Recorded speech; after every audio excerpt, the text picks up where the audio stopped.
And this is one of the best new family SUVs out there.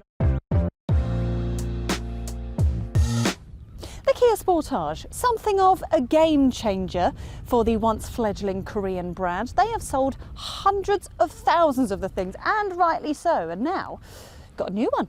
And to say that we are intrigued, I think might be an understatement, because this is the sister model of our current Carbuyer car of the year, the Hyundai Tucson no less. So is this good enough to take the crown from the Tucson? Well, wait no longer. Hit it! The Kia Sportage is now in its 5th generation. Substantial improvements with every new model has seen the family SUV rise through the ranks. It now not only rivals mainstream SUVs like the Ford Kuga and the Nissan Qashqai, but challenges premium alternatives like the BMW X1 and Mercedes GLA. And if the fresh looks don't steal your heart, there are loads of engines and trims to choose from, plus enough interior tech to turn the heads of even the biggest badge snobs. First things first, it's totally different to its predecessor, right? So Kia call this the Opposites United philosophy, and it's a proper striking design. I mean, it's got flashes of its electric flagship, the EV6, especially here at the back. I mean, whether you like it or not, that's down to you, but just take a second, just soak it all up. It's not the kind of car that you're going to mistake for any other car in its class. I quite like it.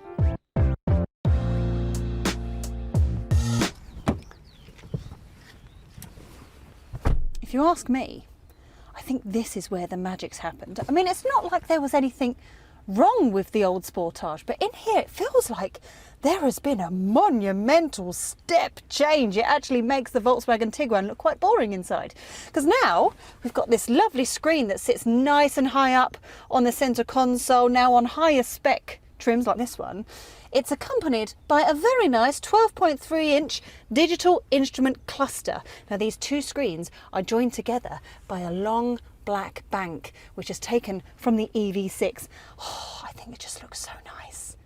It looks really like proper nice. And the fact that it's taken from the EV6 means it is packed full of tech. This screen is quick to load, it's super responsive, it's easy to use. Pinch-up graphics, absolutely stunning. Now, they have managed to avoid putting the climate controls within the touchscreen, but it's not perfect. Instead, they've put it down here, look.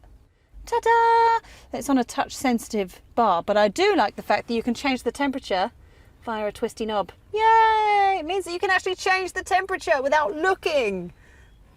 Amazing! Now look, it is worth noting that not all versions of the Sportage come with this setup. So if you go for the most basic version, then you just get a smaller screen here and you get analog dials, but you still get Apple CarPlay and Android Auto. So if that's all you want, or that's all you can afford, then it's no biggie. But if you can, take a couple of steps up the ladder, and we would recommend that you would if you could. I mean, it's going to cost you an extra £4,000, but if you spread that over a 3-year lease or PCP, then you're not really going to notice it monthly. You get these screens as standard, and a sense of occasion, and the quality is multiplied by 10. I mean, speaking of the quality, if you just cover up this badge, you could be sat in an Audi. I mean, I know you're going to be sat in a Kia because you've bought the Kia, but you know what I mean. Oddly, the trim lineup at the time of filming goes 2, then GT line, then back to 3 and 4, and finally the GT line S, like what we've got here. Why Kia chose to do things this way is, well, baffling. But if it was us, we would step up to the mid-spec 3 model. In addition to those twin screens, you get heated seats, heated steering wheel, keyless entry, and loads of safety tech. And that's on top of the 2 and GT lines, LED lights, alloy wheels and the like. Full specs can be found at carbuyer.co.uk. Just use the drop-down menus to search for Kia Sportage. Now allow me to show you the boot. Now, despite the fact that this car is actually a little bit longer than the Hyundai Tucson, because remember, fundamentally underneath, they're pretty much the same, the boot is actually a little bit smaller, but it's still a nice big space. So if I'm honest, you're not going to feel that hard done by. But for comparison reasons, here are the numbers: 587 litres compared to the Tucson's 620. You're not really going to miss those 33 litres, are you, when it's such a nice, wide, accessible, open space. Oh, rear seats fold down with a little lever. Boom. Boom, and look at this. A nice flat space. There isn't a lip to load things over the top. I like that very much. Nice and practical, Kia, thank you. But they have done something quite strange, right? When you fold down the seats, you've got 1,780 litres of space, which is actually 19 litres less than the Tucson. When the seats are up, it's 33 litres less than the Tucson. It's just like, it's witchcraft. But if there was little to separate the two in the boot department, we'd be splitting hairs to compare the Kia and the Hyundai back here. Suffice to say, there's room for two 6-foot adults to sit comfortably, and there's the usual Isofix points on the outer seats. Furthermore, Kia has taken a leaf out of Skoda's Simply Clever instruction manual, installing handy features like these hangers on the headrests and extra USB ports on the seat backs. It's the small things that make life that little bit easier, innit? Now, I could start this part of the review by telling you that the Kia Sportage isn't the most fun to drive, and the fact is, it's not. I mean, the Mazda CX-5 is a lot sharper than this, but then if you go for that, then you're going to have to deal with their very breathless, very lethargic petrol engines or one of their grumbly diesels. Horses for courses and all that. I'd say the Ford Kuga is probably a better all-round driver's car. But most people are going to be perfectly happy with this Kia Sportage. I mean, the steering, that's very nice and sharp. There's very little body roll. That's largely thanks to the suspension being ever so slightly firmer, which means it does tend to crash into potholes every now and again, especially on these bigger wheels. But apart from that, it's pretty comfortable most of the time. This is the kind of car that rewards a relaxed approach, especially in this hybrid model, because when you're driving it around town, it is so quiet, and it will do short periods on just electric power alone. Actually, if you're going to use this car for just going around town and doing short journeys, you're going to be quite surprised by how economical this can be. But it can get a little bit noisy when you try and pick up the speed, especially when you put your foot down, which is a shame, really. Because this isn't exactly a slow car. 0 to 62 takes 7.7 seconds, which 10 years ago, that was hot hatch speeds, sports car speeds, but now you've got that in a family SUV. But all of that commotion fades away once you reach your speed.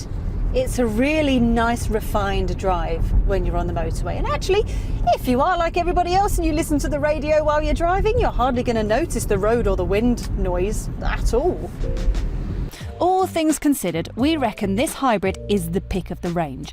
There are petrols, diesels, and for the first time a plug-in model, while that will be out of interest to company car drivers thanks to its 40-odd mile electric range and low CO2 emissions. The cheaper conventional hybrid may prove more economical in day-to-day driving, especially if you've got no intention of plugging it in. Kia quotes 48.7 miles per gallon and CO2 emissions of 132 grams per kilometre for this non-plug-in hybrid. Those would have been diesel numbers a decade ago. There's no pure electric Sportage. Kia will push you in the direction of the forthcoming Niro EV or EV6, should you want one of those. Finally, it is worth remembering that every new Kia comes with a 7-year, 100,000-mile warranty for ultimate peace of mind. And that, my friends, would be a deal maker. Oh, is that what you've been waiting for? Deal makers and deal breakers? Oh, all right, let's do it. Not every model gets the beautiful twin screens. If you can, we'd step up. They elevate the cabin from a good one to a great one. The tech is slick too. Even the petrol shouldn't cost an arm or a leg to run, but the hybrid should slash your fuel bills significantly. The Hyundai Tucson, on paper at least, is ever so slightly bigger than the Sportage, but you're not going to really notice that on a daily basis. This is still a very practical car. Now, it seems a little bit unfair to jot this down as a deal breaker. Ultimately, most will be very, very happy with the way that the Sportage drives. Yet it's neither the sharpest nor the most comfortable car in its class. Depending on what you want, there are rivals that do it better. So, does the new Kia Sportage have what it takes to beat the Hyundai Tucson at our next Carbuyer Best Car Awards? It is close. And this is one of the best new family SUVs out there. And oh, it does have the edge when it comes to the interior, because that is so nice. But the Tucson drives better. If only there was a way to get them both side by side, and then we can really test them properly. Oh! maybe something coming soon. If you enjoyed this video, then you can watch our Hyundai Tucson review, as well as our family cars playlist. Thanks for watching.